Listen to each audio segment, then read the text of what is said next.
اللہ کے آخری نبی جناب محمد الرسول اللہ صلی اللہ علیہ وسلم پر۔ محترم بھائیوں، رمضان المبارک کا مہینہ اپنی تمام تر نعمتوں، برکتوں اور فضیلتوں کو لے کر کے ہم پر سایہ فغن ہے، اور رمضان المبارک کے اس 2 عشرے عنقریب ہم سے رخصت ہونے والے ہیں۔ اس ماہ مبارک میں بہت سارے اعمال ایسے ہیں جن کا خصوصیت کے ساتھ ذکر کیا گیا ہے، اور ان اعمال کے کرنے سے اللہ رب العالمین کے یہاں کئی گنا ثواب و اجر لکھا جاتا ہے۔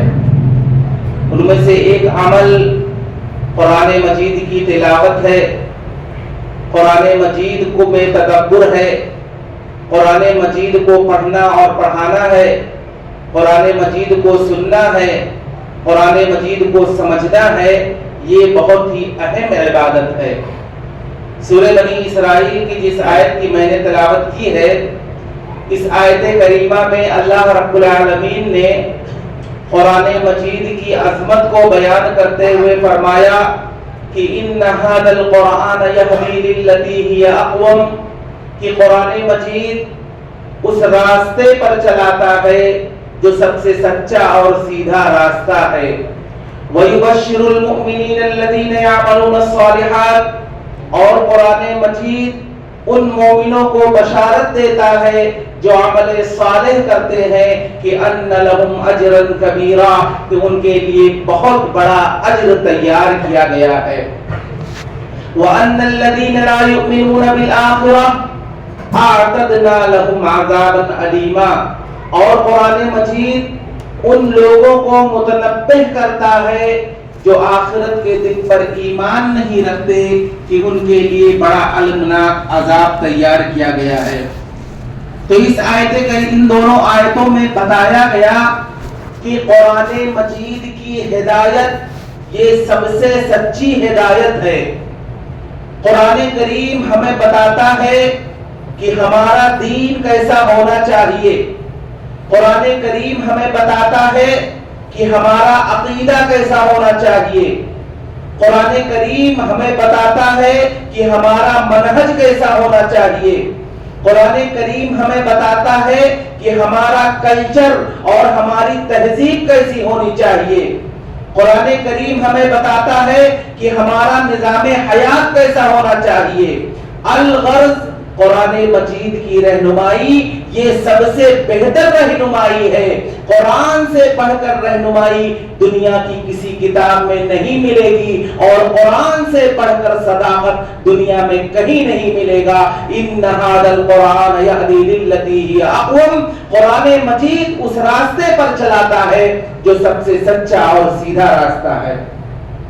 قرآن مجید کے حوالے سے میں آپ کو بتاؤں کہ قرآن مجید یہ اللہ رب العالمین کی جانب سے نازل کردہ سب سے آخری کتاب ہے۔ قرآن مجید کے نازل ہونے کے بعد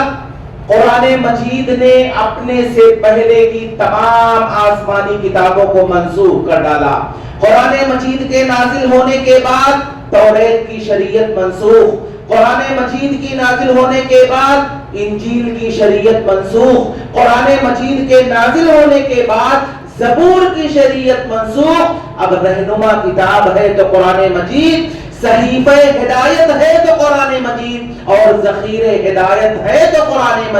مجید۔ قرآن سے پڑھ کر رہنمائی، قرآن مجید۔ اگر کوئی شخص یہ سوچے کہ قرآن مجید کو میں چھوڑ کر کے کسی اور کتاب کو پڑھوں اور مجھے اس میں ہدایت مل جائے گی، یا اگر کوئی شخص یہ سوچے کہ قرآن مجید کو چھوڑ دیتے ہیں، قرآن مجید کے علاوہ اللہ نے اور بھی تو بہت ساری کتابیں نازل کی ہیں، جیسے کہ اللہ رب العالمین نے توریت کو اتارا حضرت موسیٰ علیہ السلام پر، انجیل کو اتارا حضرت عیسیٰ علیہ السلام پر، زبور کو اتارا حضرت حضرت داؤد علیہ السلام پر، تو یہ ساری کتابیں بھی تو آسمانی کتابیں ہیں، ان ساری کتابوں کو بھی اللہ نے نازل کیا ہے، تو گویا کہ ہم کیوں ایسا نہ کریں کہ ہم ان کتابوں کو بھی پڑھیں، یہ بھی شریعت والی کتاب ہے، اس کو بھی اللہ نے نازل کیا ہے۔ تو قرآن اس کا جواب دیتا ہے، اور قرآن یہ کہتا ہے کہ اگر تم قرآن مجید کو چھوڑ کر کے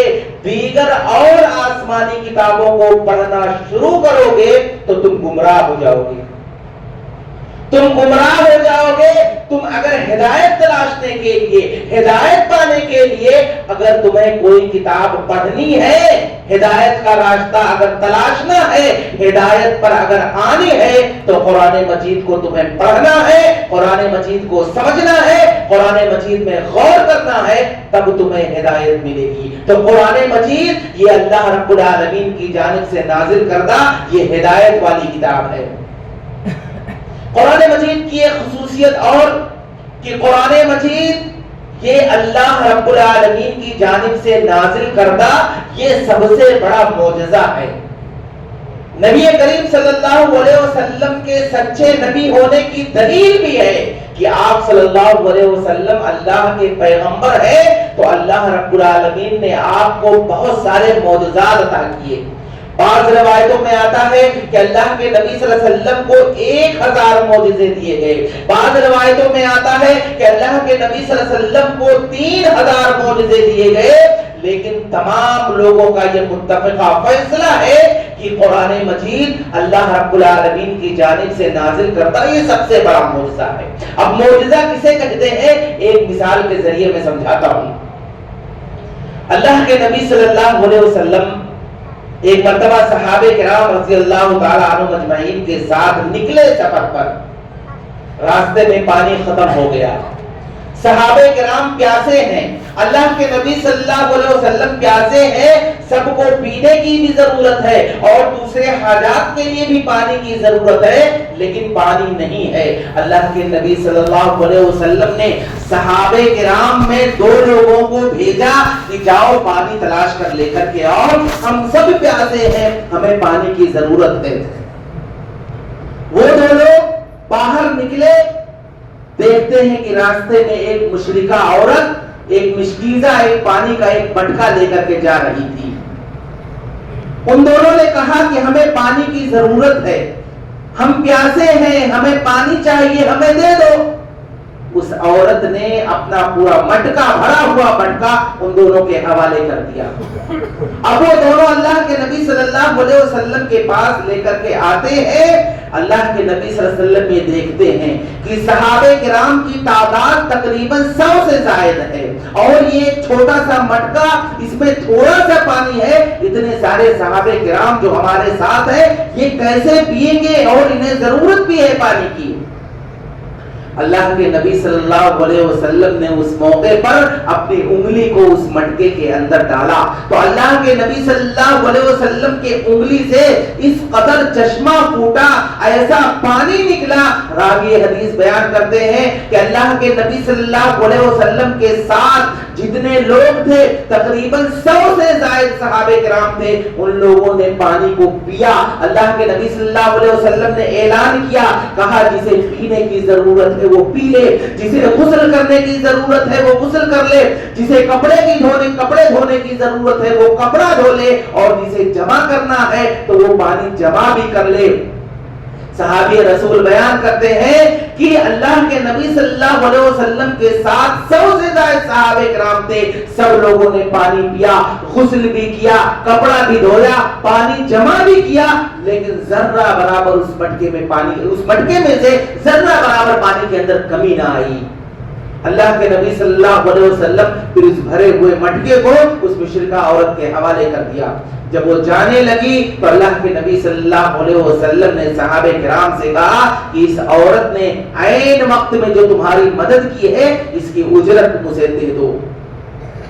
اللہ کے نبی صلی اللہ علیہ وسلم کے کہنے پر صحابہ کرام میں کسی کے پاس کھجور، کسی کے پاس ستو کا آٹا، جو کچھ تھا اسے دے کر کے روانہ کر دیے۔ لمبا ایک واقعہ ہے، میں نے اختصار سے بیان کیا ہے۔ کہنا یہ ہے معجزہ سمجھانے کے لیے کہ اللہ کے نبی صلی اللہ علیہ وسلم کو اس طرح سے بہت سارے معجزات، جیسے کہ میں نے کہا کہ تقریباً 3000 معجزات اللہ کے نبی صلی اللہ علیہ وسلم کو دیے گئے تھے۔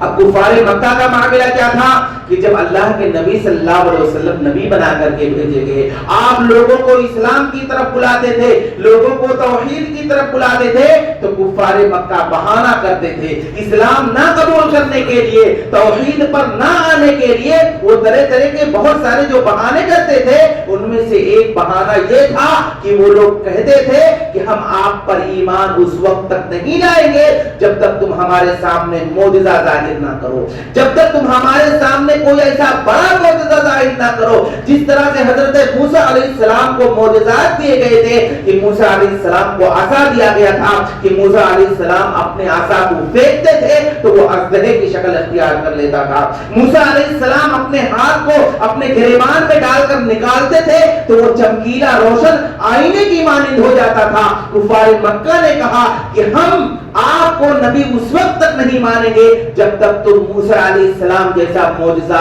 تم پیش نہیں کرو گے۔ تو قرآن نے اس کا جواب دیا، کہا وَقَالُوا لَوْلَا أُنزِلَ عَلَيْهِ آيَاتٌ مِّن رَّبِّهِ أَوَلَمْ يَكْفِيهِمْ أَنَّا أَنزَلْنَا عَلَيْكَ الْكِتَابَ يُتْلَىٰ عَلَيْهِمْ کہ اے نبی صلی اللہ علیہ وسلم، یہ لوگ آپ سے معجزات مانگ رہے ہیں، موسیٰ علیہ السلام جیسا عصا مانگ رہے ہیں، موسیٰ علیہ السلام جیسا ید بیضا مانگ رہے ہیں۔ حیرت ہے ان کے عقلوں پر،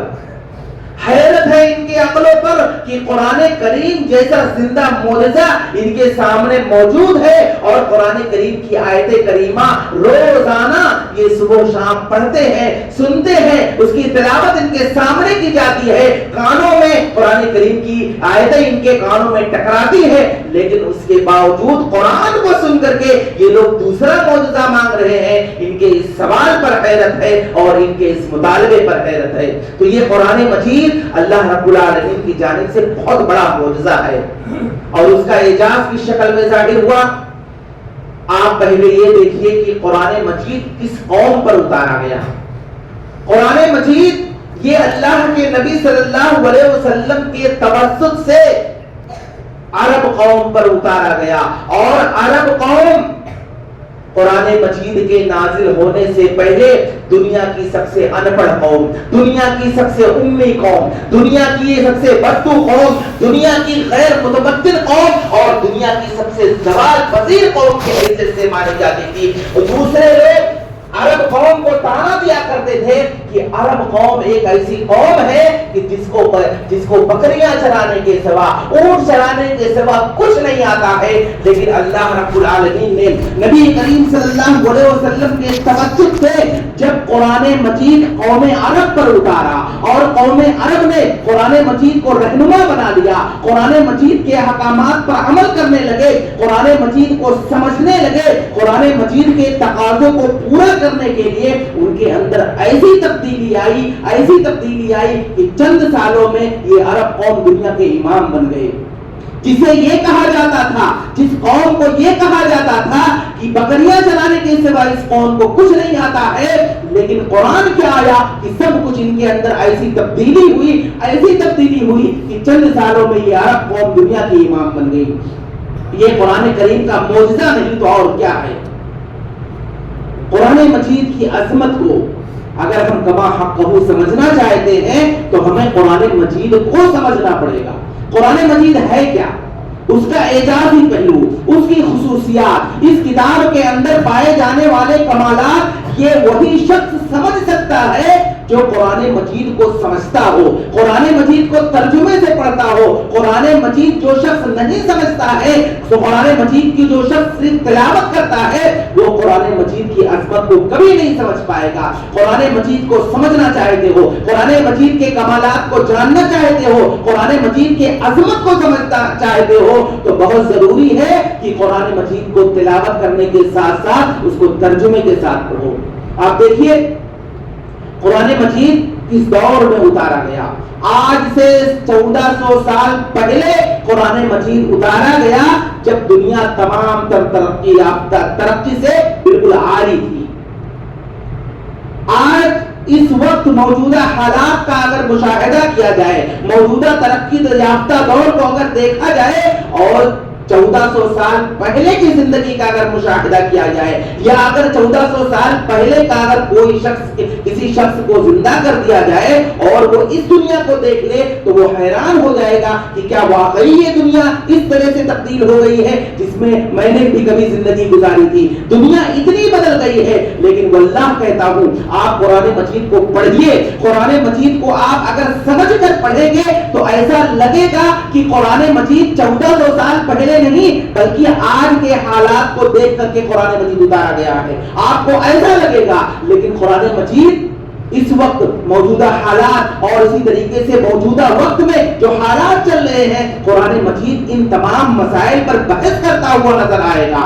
اگر شرط یہ ہے کہ آپ اسے سمجھ کر کے پڑھیں گے تو آپ کو یہ پتا چلے گا۔ ایک بہت ہی مشہور تابعی احنف بن قیس رحمہ اللہ یہ قرآن مجید کو پڑھ رہے تھے۔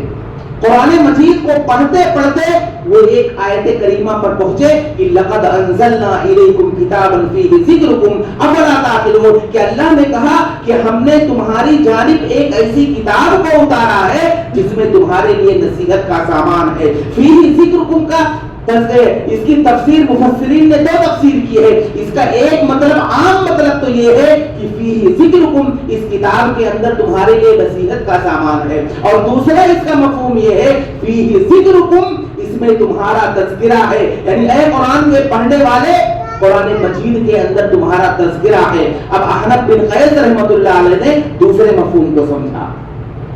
وہ دوسرے مفہوم کو سمجھ گئے اور انہوں نے یہ کہا کہ اللہ رب العالمین نے اس کتاب کے اندر میرا تذکرہ کیا ہے۔ اگر اللہ رب العالمین یہ بات کہہ رہا ہے تو ہو سکتا ہے ضرور میرا تذکرہ اس قرآن مجید کے اندر ہوگا، اور انہوں نے قرآن مجید کو پڑھنا شروع کر دیا۔ قرآن مجید کو انہوں نے پڑھنا شروع کر دیا۔ سورہ بقرہ سے انہوں نے ابتدا کی، پڑھتے پڑھتے جب سورہ توبہ کی اس آیت کریمہ پر پہنچے تو انہوں نے کہا کہ ایسا لگ رہا ہے کہ اس آیت میں اللہ رب العالمین میرے بارے میں گفتگو کر رہا ہے، ایسا لگ رہا ہے کہ اس آیت میں اللہ رب العالمین میرے کیریکٹر کے بارے میں، میرے حالات زندگی کے بارے میں اللہ رب العالمین بیان کر رہا ہے۔ اور وہ آیت کریمہ یہ تھی کہ وآخرون اعترفوا بذنوبہم خلطوا عملا صالحا وآخر سیئا، کہ اللہ رب العالمین کے کچھ بندے ایسے ہیں جنہیں اپنے گناہوں کا اقرار ہے، جنہیں اپنے خطاؤں کا اعتراف ہے، وہ نیکیاں بھی کرتے ہیں، وہ برائیاں بھی کرتے ہیں، اور اللہ سے امید لگائے بیٹھے ہیں کہ اللہ رب العالمین عنقریب انہیں معاف کر دے گا۔ احنف بن قیس رحمۃ اللہ علیہ کہتے ہیں کہ جیسے ہی میں اس آیت کریمہ پر پہنچا، جیسے اس آیت کریمہ پر میں نے غور کیا، ایسا لگ رہا تھا کہ اللہ رب العالمین میرے بارے میں گفتگو کر رہا ہے، میرے کیریکٹر کے بارے میں اللہ رب العالمین بیان کر رہا ہے۔ تو آپ بھی اگر قرآن مجید کو سمجھنے کی کوشش کریں گے، قرآن مجید کی تفسیر کو پڑھیں گے، قرآن مجید کو ترجمے سے پڑھیں گے، تو آپ کے بھی بہت سارے مسائل جو ہیں قرآن مجید پڑھنے کی وجہ سے، قرآن مجید کے سمجھنے کی وجہ سے آپ کے بہت سارے مسائل حل ہو جائیں گے۔ اگر آپ اپنی زندگی میں پریشان ہیں، آپ اپنی گھریلو زندگی سے پریشان ہیں، آپ اپنی سیاسی زندگی سے پریشان ہیں، آپ اپنی سماجی زندگی سے پریشان ہیں، سارے مسائل کا حل قرآن مجید کے اندر ہے۔ ہر مسئلے کا حل آپ کو قرآن مجید کے اندر مل جائے گا، شرط یہ ہے کہ قرآن مجید آپ سمجھ کر کے پڑھیں۔ علامہ قرطبی رحمۃ اللہ علیہ یہ ایک بہت بڑے عالم گزرے ہیں، مفسر قرآن ہیں، انہوں نے قرآن کی تفسیر لکھی ہے، اس تفسیر کا نام ہے تفسیر القرطبی۔ بہت ساری لائبریری میں آپ کو یہ کتاب مل جائے گی۔ علامہ قرطبی رحمۃ اللہ علیہ کتاب لکھنے کے بعد مقدمے کے اندر انہوں نے اپنا ایک واقعہ ذکر کیا ہے، اور ان کا واقعہ یہ ہے کہ وہ کہتے ہیں کہ میں اس دور کا تھا جس وقت بغداد کے مسلمانوں پر تاتاری قوم کا جب حملہ ہوا تھا اور تاتاری قوم نے مکمل طور سے مسلمانوں کا صفایا کیا تھا۔ علامہ قرطبی کہتے ہیں کہ میں بھی اسی دور کا تھا۔ کہتے ہیں کہ ایک مرتبہ میں اپنے گھر سے نکلا، جیسے ہی میں کہتے ہیں کہ میں اپنے گھر سے نکلا اور اپنے گھر سے جب نکلا تو میں یہ دیکھ رہا ہوں کہ میرے پیچھے تاتاری قوم کے 2 لوگ تلوار لے کر کے میرا پیچھا کر رہے ہیں. ان کو سمجھ میں آ گیا کہ میں مسلمان ہوں تو وہ لوگ مجھے مارنے کے لیے, میرا پیچھا کرنے کے لیے تلوار لے کر کے نکلے. کہتے ہیں جب میری نظر ان پر پڑی تو میں اپنی جان بچانے کے لیے بھاگا. جب تک میرے اندر سکت تھی, جب تک میرے اندر ہمت تھی, کہتے ہیں کہ میں بھاگتا گیا. جب میری ہمت جواب دے گئی, کہتے ہیں کہ میں اسی ایک جگہ پر بیٹھ گیا اور سورہ یاسین کی قرآن یہ آیت کریمہ کی تلاوت کرنے لگا کہ وجعلنا من بین ایدیہم سدا ومن خلفہم سدا فاغشیناہم وہم لا یبصرون, کہ اللہ نے کہا کہ ہم نے ان کے دائیں جانب رکاوٹ پیدا کر دی, ہم نے ان کے بائیں جانب رکاوٹ پیدا کر دی اور ہم نے انہیں اندھا کر دیا. وہم لا یبصرون, یہ لوگ دیکھ ہی نہیں سکتے تھے. علامہ قرطبی کہتے ہیں کہ میری حیرت کی انتہا نہ رہی کہ وہ تاتاری قوم کے 2 لوگ جو مجھے دوڑا رہے تھے, جو مجھے مارنا چاہتے تھے, جب وہیں میں بیٹھ کر کے قرآن مجید کو پڑھنے لگا تو ایک میرے دائیں جانب سے گزر گیا, ایک میرے بائیں جانب سے گزر گیا. ان دونوں کی نظر مجھ پر پڑی ہی نہیں اور میں صحیح سلامت گھر واپس آ گیا. تو یہ قرآن کریم کے ایسے حیرت انگیز کرشمے آپ کو ملیں گے قرآن مجید کے ذریعے سے. بہت سارے لوگ, اور اسی طریقے سے اگر ایک انسان اپنی زندگی کے اندر پریشان ہے, تکلیف میں مبتلا ہے, مصیبت میں پھنسا ہوا ہے, قرآن مجید کو اگر وہ سمجھتا ہے, قرآن مجید میں تدبر کرتا ہے, قرآن مجید کے تقاضے کو پورا کرتا ہے, قرآن مجید پر مکمل طور سے اس کا ایمان ہے, اللہ رب العالمین اس شخص کی بھی ایسے ہی حفاظت کرے گا جب کوئی شخص کسی مصیبت کے اندر پھنسا ہوا ہو.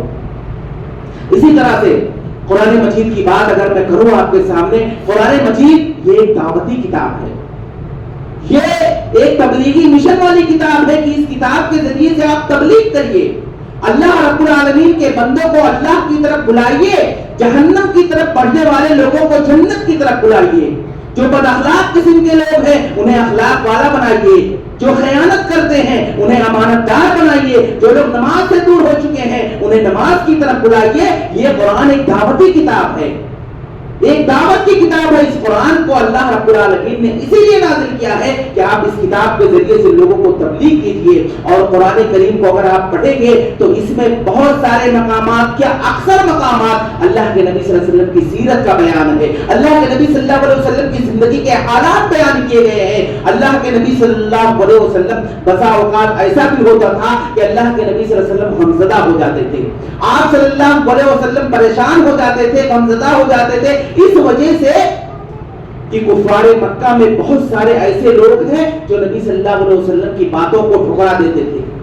آپ صلی اللہ علیہ وسلم انہیں اسلام کی دعوت دیتے تھے, وہ ٹھکرا دیتے تھے, نہیں مانتے تھے. تو آپ صلی اللہ علیہ وسلم نے ایک مرتبہ غمزدہ ہوئے اس بات کو لے کر کے کہ میرے جو رشتہ دار ہیں, میرے جو اعزاء ہیں, میرے جو اقربا ہیں, میرے جو قریبی ہیں, جو میرے رشتہ دار ہیں, یہ لوگ جب میری بات کا انکار کرتے ہیں جبکہ یہ لوگ مجھے اچھی طرح سے جانتے ہیں, تب مجھے زیادہ تکلیف ہوتی ہے. غیر میری بات مانے یا نہ مانے, لیکن میرے رشتہ دار جب مجھے ستاتے ہیں, میرے رشتہ دار جب میری باتوں کا انکار کر دیتے ہیں, تب مجھے زیادہ تکلیف ہوتی ہے. اللہ رب العالمین نبی کریم صلی اللہ علیہ وسلم کو غمزدہ دیکھتے ہوئے, اللہ نے دیکھا کہ اللہ رب العالمین کا نبی غمزدہ ہے, تکلیف میں ہے, پریشان ہے. اللہ کے نبی صلی اللہ علیہ وسلم کو تسلی دینے کے لیے اللہ رب العالمین نے سورہ یوسف نازل کر دیا.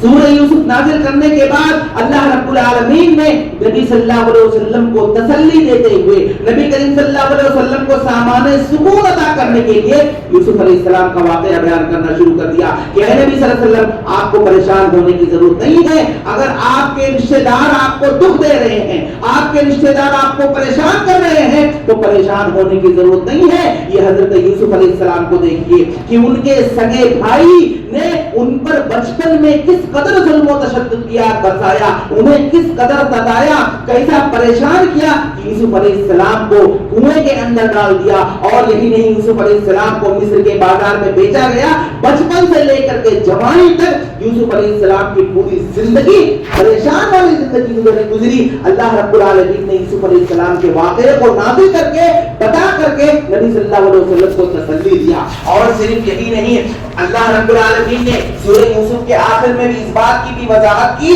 کہ یوسف علیہ السلام جب مصر کے بادشاہ بنتے ہیں,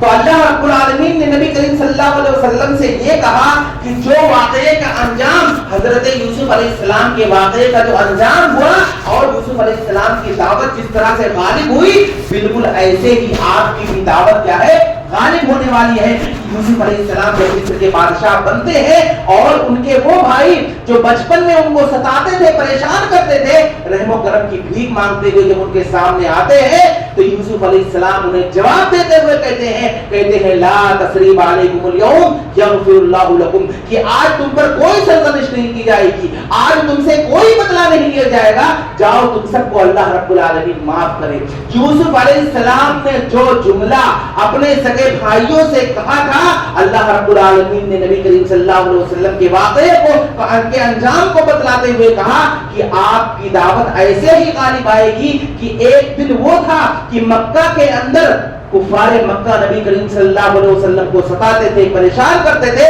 یہاں تک کہ ان لوگوں نے ہجرت کرنے پر مجبور کر دیا۔ لیکن ایک دور ایسا آیا کہ اللہ کے نبی صلی اللہ علیہ وسلم جب فاتحانہ طور پر مکہ کے اندر داخل ہوتے ہیں، خانہ کعبہ کے پاس کھڑے ہوتے ہیں اور کفار مکہ لائن سے وہاں پر کھڑے ہو کر کے جب رحم و کرم کی بھیک مانگ رہے ہوتے ہیں یوسف علیہ السلام کے بھائیوں کی طرح، تو نبی صلی اللہ علیہ وسلم بعینہ وہی جواب دیتے ہیں جو یوسف علیہ السلام نے اپنے بھائیوں کو دیا تھا کہ لا تثریب علیکم اليوم، آج تم سے کوئی بدلہ نہیں لیا جائے گا، آج تمہارے ساتھ کوئی برا سلوک نہیں کیا جائے گا، جاؤ تم سب کے لیے عفو عام ہے۔ تو کہنا یہ ہے کہ اللہ کے نبی صلی اللہ علیہ وسلم پر آیتیں اترتی تھی نبی کریم صلی اللہ علیہ وسلم کو تسلی دینے کے لیے۔ اگر آپ بھی پریشان ہیں، آپ کو دلی سکون نہیں ہے، آپ الجھے ہوئے ہیں، آپ کو گھبراہٹ ہے، آپ پریشان نظر آ رہے ہیں، قرآن مجید سے رشتہ جوڑیے، قرآن مجید کو پڑھیے، قرآن مجید کو سمجھیے، آپ کی ساری پریشانی دور ہو جائے گی۔ ہجرت جیسا نازک موقع اللہ کے نبی صلی اللہ علیہ وسلم کو جب ہجرت کرنے کی باری آئی، اللہ رب العالمین کا حکم ہوا کہ آپ مکہ چھوڑ کر کے مدینہ چلے جائیے۔ اللہ کے نبی صلی اللہ علیہ وسلم پریشان تھے کہ کیسے ہجرت کرنا ہے، سفر اتنا لمبا ہے، اور اسی طریقے سے کفار مکہ نے بڑے بڑے اعلانات بھی کر دیے تھے کہ جو محمد صلی اللہ علیہ وسلم کو پکڑ کر لائے گا اس کو یہ ملے گا وہ ملے گا۔ اللہ کے نبی صلی اللہ علیہ وسلم بہت زیادہ پریشان تھے۔ اللہ رب العالمین نے اس موقع پر سورہ قصص نازل کر کے نبی صلی اللہ علیہ وسلم کو تسلی دیا۔ سورہ قصص کے اندر اللہ رب العالمین نے حضرت موسیٰ علیہ السلام کا واقعہ بیان کر دیا کہ موسیٰ علیہ السلام کے ہاتھوں جب ایک قبطی کا قتل ہو گیا تھا تو وہاں کی پولیس موسیٰ علیہ السلام کو ڈھونڈ رہی تھی۔ پھر موسیٰ علیہ السلام مصر سے مدین کی طرف ہجرت کر گئے تو وہ حالات زندگی سورہ قصص کے اندر تفصیلی واقعات بیان کیے گئے ہیں۔ یہ ساری باتیں اللہ نے کیوں نازل کیا؟ یہ ساری باتیں ہجرت کے موقع پر نبی صلی اللہ علیہ وسلم کے سامنے اللہ نے ان آیتوں کو اتار کر کے آپ کو سامان سکون عطا کیا، آپ کو تسلی دی، اے نبی صلی اللہ علیہ وسلم آپ پریشان نہ ہو۔ تو یہ جو آیتیں اس دور میں اترتی تھی اللہ کے نبی صلی اللہ علیہ وسلم کو سکون ملتا تھا۔ تو قرآن مجید یہ سکون والی کتاب ہے، قرآن مجید یہ آپ کو تسلی دے گی، آپ کو سامان سکون عطا کرے گی۔ شرط یہ ہے کہ آپ قرآن مجید کو سمجھ کر پڑھیں اور قرآن مجید کے تقاضے کو پورا کریں۔ اسی طرح سے قرآن مجید کی خصوصیت ایک اور ہے کہ یہ قرآن مجید کو اللہ رب العالمین نے نبی صلی اللہ علیہ وسلم پر بطور ہتھیار اتارا تھا۔ کہا تھا کہ اللہ کے نبی صلی اللہ علیہ وسلم یہ قرآن جو آپ کو دیا جا رہا ہے، اس قرآن کے ذریعے سے آپ اپنا دفاع کیجئے، قرآن کے ذریعے سے آپ اپنا دفاع کیجئے۔ اب آپ دیکھیے مکہ کے اندر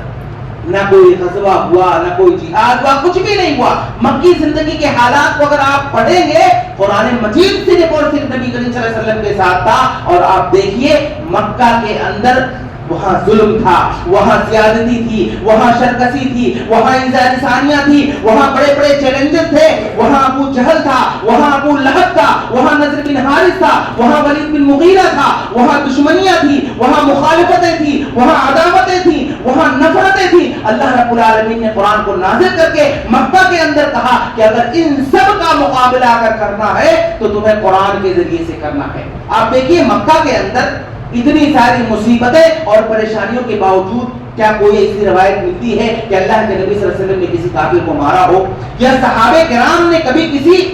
کافر پر ہاتھ اٹھایا ہو؟ کوئی نہیں پیش کر سکتا ہے۔ 10 سالہ نبی کریم صلی اللہ علیہ وسلم کی مکی زندگی، 10 سالہ زندگی کو آپ پڑھ ڈالیے، کوئی بھی شخص ایسی روایت نہیں پیش کر سکتا کہ خود اللہ کے نبی صلی اللہ علیہ وسلم نے یا صحابہ کرام نے کسی کافر پر انگلی تک اٹھائی ہو۔ پوری تاریخ آپ پڑھ ڈالیے. اللہ رب العالمین نے یہ کہا کہ جب یہ ساری پریشانیاں آپ کے پاس آ رہی ہیں تو قرآن کے ذریعے سے آپ دفاع کیجیے. اب کیسے قرآن کے ذریعے سے آپ دفاع کرتے تھے؟ عتبہ ایک بہت سمجھدار سردار تھا اور وہ گفتگو ایسی کرتا تھا کہ کفار مکہ کو بہت فخر ہوتا تھا کہ عتبہ جیسی گفتگو ہمارے سامنے کرتا ہے, اس کے زبان کے اندر جیسی صلادت پائی جاتی ہے, یہ اگر محمد صلی اللہ علیہ وسلم کے پاس اگر جائے گا تو کوئی نہ کوئی رزلٹ ضرور لے کر کے آئے گا. عتبہ نبی کریم صلی اللہ علیہ وسلم کے پاس آتا ہے اور آپ سے کہتا ہے کہ اے محمد صلی اللہ علیہ وسلم, ہمارے درمیان تمہاری کتنی عزت تھی, آخر تم نے اپنی ساری عزت کو گوا بیٹھے, آخر تم چاہتے کیا ہو؟ تمہارے اس دعوت کے ذریعے سے, تمہارے اس تبلیغ کی وجہ سے, تمہارے اس توحید کی دعوت کی وجہ سے مکہ کے اندر بحران برپا ہے, مکہ کے اندر اختلاف ہو چکا ہے, اولاد والدین میں اختلاف ہے, میاں بیوی میں اختلاف ہے, اس طرح سے بہت سارے اختلافات رونما ہو چکے ہیں, آخر تم چاہتے کیا ہو؟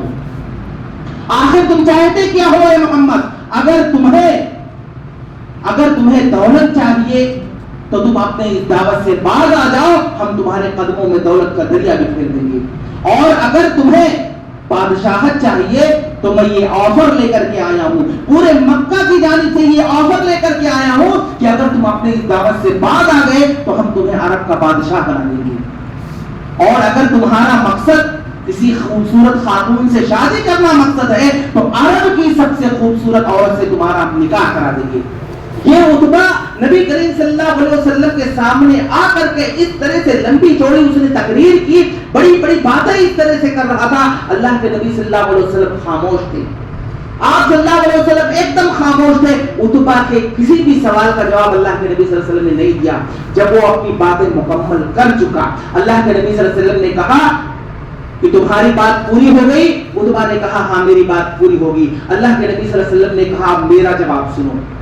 اللہ کے نبی صلی اللہ علیہ وسلم نے کہا میرا جواب سنو. آپ صلی اللہ علیہ وسلم نے اس کو اپنی طرف سے کوئی جواب نہیں دیا, بس اس کے سامنے قرآن پڑھنے لگے. حامیم سورہ فصلت کی تلاوت کرنے لگے. پڑھتے پڑھتے جب قرآن مجید کی آیت کریمہ پر پہنچے فَإِنْ أَعْرَضُوا فَقُلْ أَنذَرْتُكُمْ صَاعِقَةً مِثْلَ صَاعِقَةِ عَادٍ وَثَمُودَ, کہ نبی صلی اللہ علیہ وسلم آپ ان کافروں سے کہہ دیجئے کہ اگر انہوں نے روگردانی کی, آپ کی بات نہیں مانی, تو ان کا وہی انجام ہوگا جو قوم عاد اور قوم ثمود کا ہوا تھا. عتبہ نے جیسے ہی نبی صلی اللہ علیہ وسلم کو یہ آیت کریمہ پڑھتے ہوئے سنا, فوراً اس نے اپنا ہاتھ نبی صلی اللہ علیہ وسلم کے منہ پر رکھ دیا اور کہا بس کرو محمد بس کرو, کیونکہ عتبہ کو پتا تھا کہ نبی صلی اللہ علیہ وسلم جو بات کہہ رہے ہیں وہ ہو کر رہے گی, اور قوم عاد اور قوم ثمود کا انجام اللہ نے کیا کیا تھا عتبہ کو اچھی طرح سے پتا تھا. وہیں پر رکا اور اپنے سر کو جھکایا اور خاموشی سے وہاں گزر گیا. مکہ والے پورے ایک جگہ سب جمع تھے, وہ سب انتظار کر رہے تھے کہ عتبہ ابھی تو کوئی نہ کوئی رزلٹ ضرور لے کر کے آئے گا.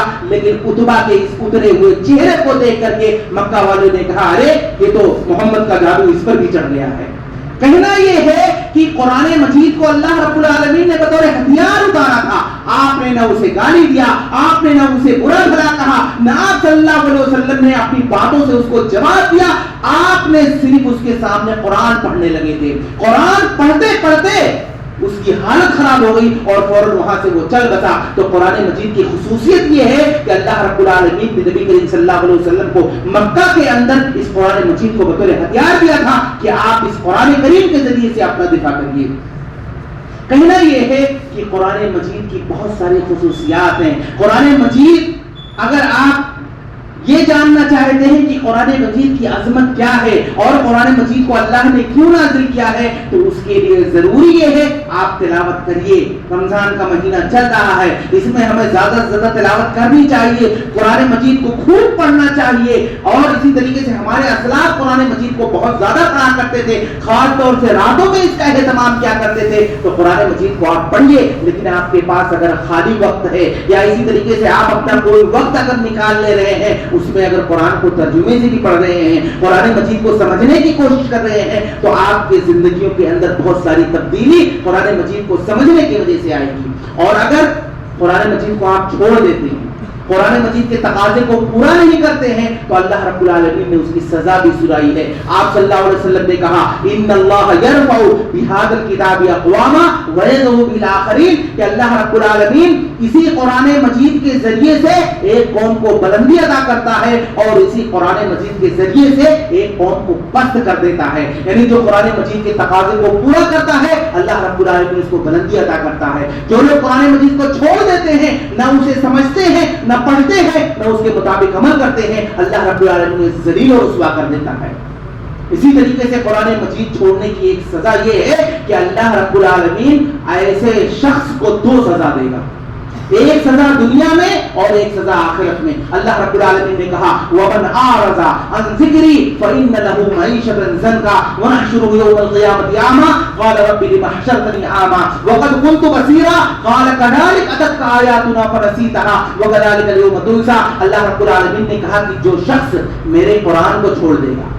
میرے قرآن سے روگردانی کرے گا, میرے قرآن پر کے مطابق وہ عمل نہیں کرے گا, اس کی جو دو سزائیں ہیں, پہلی سزا دنیا میں اور دوسری سزا آخرت میں. دنیاوی سزا یہ ہے کہ اللہ نے کہا ہم اس کے رزق کو تنگ کر دیں گے. اب رزق تنگ کرنے کا مطلب یہ ہے کہ ایک آدمی کماتے جا رہا ہے, بہت زیادہ پیسہ کما رہا ہے, لیکن اس کے گھر میں برکت نہیں ہو رہی. پیسہ ایک طرف سے آ رہا ہے, دوسری طرف جا رہا ہے, اس پیسے کا فائدہ نہیں اٹھا پا رہا ہے, نقصان پہ نقصان ہو رہا ہے. یہ اللہ نے وعدہ کیا, اللہ نے کہا ہے جو قرآن کو چھوڑے گا, قرآن سے روگردانی کرے گا, اللہ نے کہا ہم دنیا میں اس کو ایسی سزا دیں گے کہ اس کے رزق کو تنگ کر دیں گے. اور اخروی سزا کیا ہے؟ اللہ رب العالمین نے کہا ہم اسے اندھا اٹھائیں گے. وہ اللہ رب العالمین سے کہے گا اللہ رب العالمین لما حشرتنی اعمی وقد كنت بصیرا, کہ اللہ رب العالمین دنیا کے اندر تو میرے پاس آنکھیں تھی, میں تو دیکھتا تھا, یہ آخرت میں کیا معاملہ ہو گیا, میرے پاس آنکھیں نہیں ہے. اللہ رب العالمین کہے گا اتتک آیاتنا فنسیتها وکذالک اليوم تنسى, کہ اللہ رب العالمین کی قرآن کو تم نے دنیا میں بھلایا تو آخرت میں جا میں نے تجھے بھلا دیا. اللہ رب العالمین اس شخص کو اندھا کر دے گا. تو یہ قرآن مجید چھوڑنے کا انجام ہے کہ دنیا میں بھی اللہ رب العالمین اس کی سزا دے گا اور آخرت میں بھی اللہ رب العالمین اس کی سزا دے گا. اس لیے رمضان المبارک کے اس مبارک مہینے کو غنیمت سمجھتے ہوئے ہمیں قرآن مجید سے اپنا رشتہ جوڑنا چاہیے, قرآن مجید کی تلاوت کرنی چاہیے, قرآن مجید کو سمجھنا چاہیے, قرآن مجید میں تدبر کرنا چاہیے, قرآن مجید کے تقاضے کو پورا کرنا چاہیے. اور آپ دیکھیے رمضان مبارک کا یہ 2 عشرے ہم سے بہت جلدی رخصت ہونے والے ہیں, تیسرا عشرہ آنے والا ہے, اور یہ عشرہ ان دونوں عشروں کے بنسبت زیادہ اہمیت کا حامل ہے. اس کی وجہ یہ ہے کہ اس عشرے کے اندر اللہ رب العالمین نے ایک رات ایسی رکھی ہے جو 1000 مہینوں کی عبادت سے بہتر ہے. تو ہمیں چاہیے کہ ہم اس عشرے کو اور اس رات کو پانے کے لیے زیادہ سے زیادہ کوشش کریں, زیادہ سے زیادہ محنت کریں. اللہ کے نبی صلی اللہ علیہ وسلم کے بارے میں آتا ہے کہ جب آخری عشرہ شروع ہوتا تھا تو اللہ کے نبی صلی اللہ علیہ وسلم بہت زیادہ محنت کرتے تھے, دونوں عشروں کے بالمقابل اس عشرے میں زیادہ محنت کرتے تھے. یجتہد فی غیرہ ما لا یجتہد فی غیرہ, یعنی کہ جو 2 عشروں میں جتنی محنت کرتے تھے اس سے زیادہ اللہ کے نبی صلی اللہ علیہ وسلم آخری عشرے میں محنت کرتے تھے. تو اس عشرے کا ہمیں بھرپور فائدہ اٹھانا چاہیے, جہاں پر بہت سارے اعمال ہمیں کرنے ہیں. ان میں سے ایک اہم کام قرآن مجید کا ہے کہ قرآن مجید کی ہم زیادہ زیادہ تلاوت کریں, قرآن مجید کو سمجھیں. اس لیے کہ اگر قرآن مجید کو ہم سمجھ کر کے اس کے تقاضے کو پورا ہو کر کے اپنی زندگی کو گزاریں گے تو یہ قرآن مجید اللہ رب العالمین کی ہماری شفاعت کرے گا. جس طرح سے روزہ شفاعت کرے گا کہ اللہ رب العالمین اس بندے نے میرے لیے